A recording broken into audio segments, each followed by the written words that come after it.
여러분 반갑습니다. 벌써 3월이 되었네요. 이제 곧 봄에 정취를 느낄 수 있을 것 같습니다. 우리는 지금 계속해서 존재에 걸려서 진실을 미혹하지 말라는 말씀을 보고 있었어요.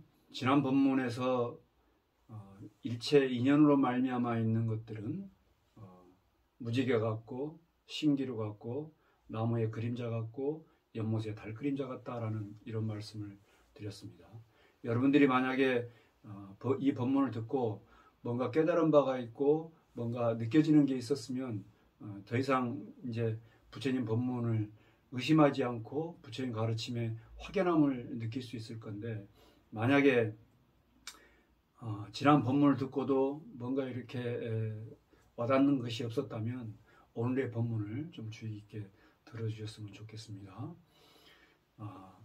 지난 본문에서 인연으로 말미암아 있는 것들은 무지개 같고 신기루 같고 나무의 그림자 같다라는 이런 설명을 드렸을 때 이것이 무엇을 나타내느냐 하면, 이것은 보면은 뭔가 있는 것처럼 보이지만 거기에 가보면 실제로 그런 것은 없다라는 이런 걸 얘기하는 거죠.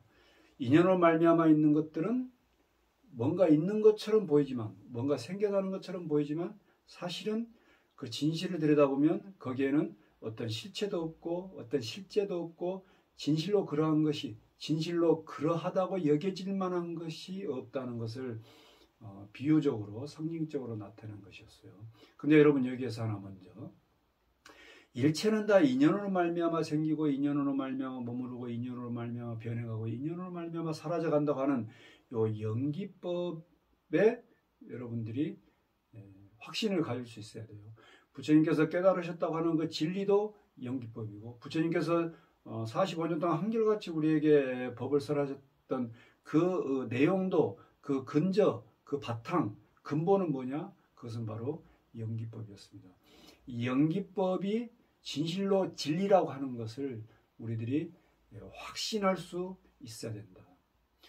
일체 모든 것들은 다 이런 인연에 의지해서 생긴다. 인연에 의해서 만들어지고 인연에 의해서 존재하게 된다라고 하는 게 연기법이잖아요.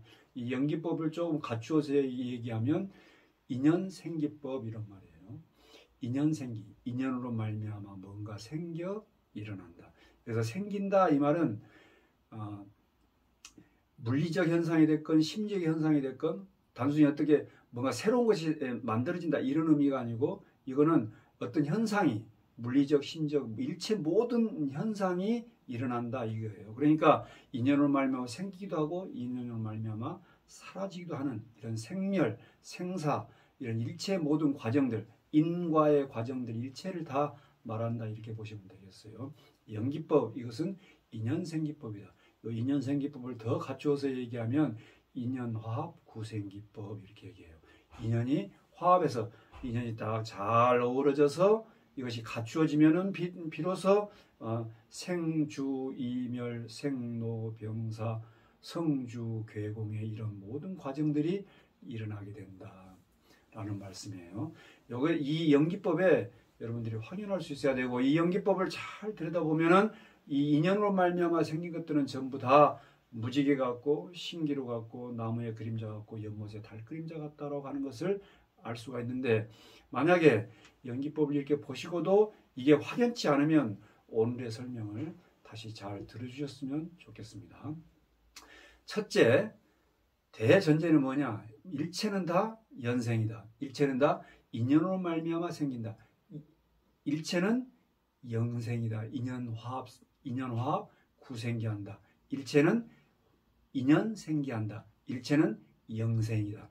연생, 모든 것은 다 인연생기법이다 이 말이에요. 일체는 인연생기예요.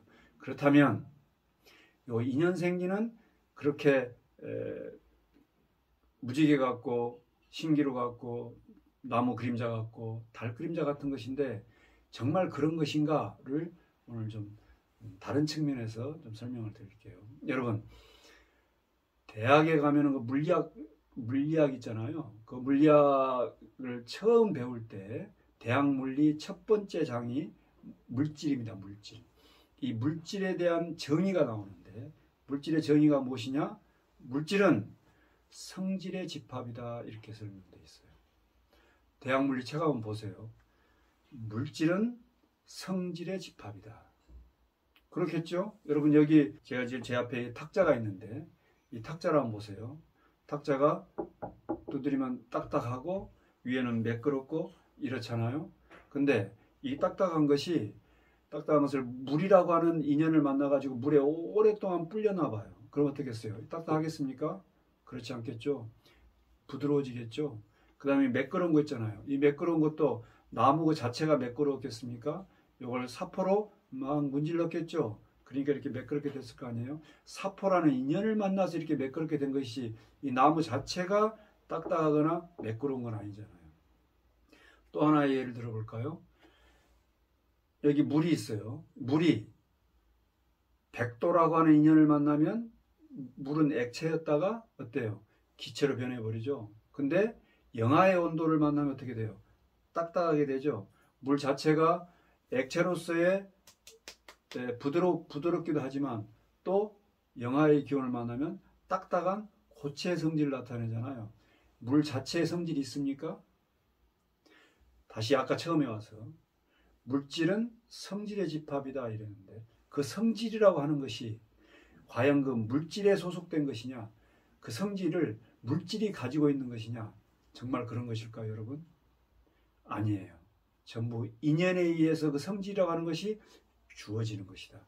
만약에 인연에 의지하지 않고 그 성질을 가지고 있다면 그 자체로서 자성이라고 얘기할 수 있겠죠. 스스로의 성품이라고 얘기할 수 있을 거예요. 그런데 과연 그런가? 여러분 조금만 여러분의 의식을 한번 넓혀보세요. 물이 얼음이 됐다가 기체가 됐다가 할 때 그 성질이 바뀌는 것처럼 여기 탁자가 책상이 딱딱한 것, 부드러운 것, 또 이런 색감이 있는 것, 이런 것들이 과연 정말 이 성질이 그렇게 딱딱하고 색깔이 있고 매끄럽고 하는 이 성질이 이 탁자에 소속되어 있는 것인가? 이것도 인연에 있는 것이잖아요. 일체 모든 것이 다 그런 거 아니겠어요? 네. 이렇듯 그 성질이라고 하는 것도 물질이 가지고 있는 게 아니라 인연에 의해서 주어지는 것이라면은 어때요? 자성이라고 할 만한, 스스로의 성질이라고 할 만한 것은 없는 것이죠. 물질은 성질의 집합인데 이 성질이라고 하는 것은 스스로 가지고 있는 것이 아니에요. 그러면 물질은 물질이라고 할 만한 것이 없다. 이런 결론에 이르게 되죠. 그래서 물질을 조금 더 넓혀보면 존재가 그 존재로서의 성질을 가지고 있는 것이냐? 그렇지 않다는 것이 심리적, 물리적, 일체 모든 존재와 현상들 이런 것들은 전부 다 그 자체로서는 어떤 성질이 있는 것이 아니고 인연에 의지해서 있는 것이다. 곧 일체는 다 인연으로 말미암아 있는 것들인데 이 인연으로 말미암아 있는 것은 그 자체로는 성질이라고 할 만한 것이 없다. 인연생기인데 연생은 무생이다. 우리는 이 무생에 도달하게 돼요. 이걸 아주 간단한 3단 논법으로 얘기해 보면 일체는 인연생기에 일체는 연생인데 연생은 무생이요. 왜 무생인가? 그 자체로서는 성품이라고 할 만한, 그 자체로서는 성질이라고 할 만한 것이 없어요. 성질이라고 할 만한 게 없고 성품이라고 할 만한 게 없으면 그것이 그것이라고 할 만한, 존재가 존재라고 할 만한 것이 없어. 고로 일체는 무생이다라는 것을 우리는 알 수 있습니다. 부처님께서 이 세상의 모든 것들은 인연으로 말미암아 생겨나고 인연으로 말미암아 머무르고 인연으로 말미암아 변해가고 인연으로 말미암아 사라져간다는 이 연기법을 깨달음으로 말미암아서 부처님께서는 무엇을 보셨느냐? 아, 일체는 무생이라고 하는 사실을 보신 거예요. 여러분들이 진실로 이 무생의 이치를 깨달아야 되는데 처음에 제가 지난 본문 때에 무지개나 신기루나 나무의 그림자나 달 그림자나 이런 것들을 설명드렸을 때 여러분들이 이 무생의 이치를 바로 깨달았으면 참 좋으셨을 텐데 그렇지 못했다면 오늘의 이 물질의 정의를 보고 물질의 정의를 잘 생각해 보시고 일체는 물질들은 성질의 집합인데 이 성질은 그 물질에 소속되어 있는 것이 아니라 인연에 소속되어 있기 때문에 타에 의지해서 자를 삼았다. 타로서 자를 삼았다 이 말이에요. 타로서 자를 삼았다는 얘기는 자기를 자기라고 할 만한 이것이 이것이라고 할 만한 것을 지칭할 수가 이것이 이것이라고 규정할 수가 없다는 말이다. 곧 일체 인연으로 말미암아 있는 것은 존재라고 할 만한 것을 찾을 수가 없다. 곧 무생이라는 것을 우리는 알 수가 있다 이 말이에요. 이 무생의 법문이야말로 여러분들이 반야심경에서 시제법공상 불생불멸 불구부정 부중불감이라는 문구로 아주 압축적으로 설명해 놓은 거예요.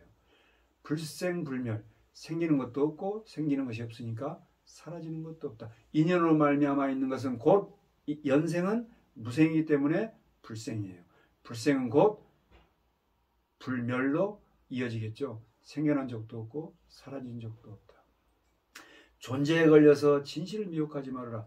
뭔가 실제로 있는 것 같고 뭔가 실제로 벌어지는 것 같고 어떤 일이 실제로 우리에게 닥쳐오는 것처럼 그렇게 느껴지지만 우리 눈앞에 뭔가 정말 알록달록하고 아기자기한 이런 현상들이 끊임없이 우리를 현혹시키지만 그런 일들은 실제로 일어나는 적이 없다고 하는 것을 여러분들이 확실히 볼 수 있어야 된다. 이렇게 아기자기하고 알록달록하고 분명하고 확연하게 이런 일들이 지금 벌어지고 있는 것처럼 우리 눈앞에 펼쳐지는 것처럼 보이지만 그것들은 전부 다 우리 중생들의 마음에 의지해서 중생들의 분별심에 의지해서 일어나는 것일 뿐 실제로 그런 일이 일어난 것이 아니라고 하는 중생들의 인연에 의지한 인연의 의식으로 말미암아 말아내고 있는 것들의 그림자들에 불과하다는 것을 여러분들이 확실히 알 수 있어야 된다. 그걸 확실히 봄으로 말미암아서 우리는 늘 출렁출렁하는 가운데 편안한 자리, 흔들거리는 자리 가운데 안온한 자리에 머물 수 있다. 여러분들의 편안함과 안락함을 축원드립니다.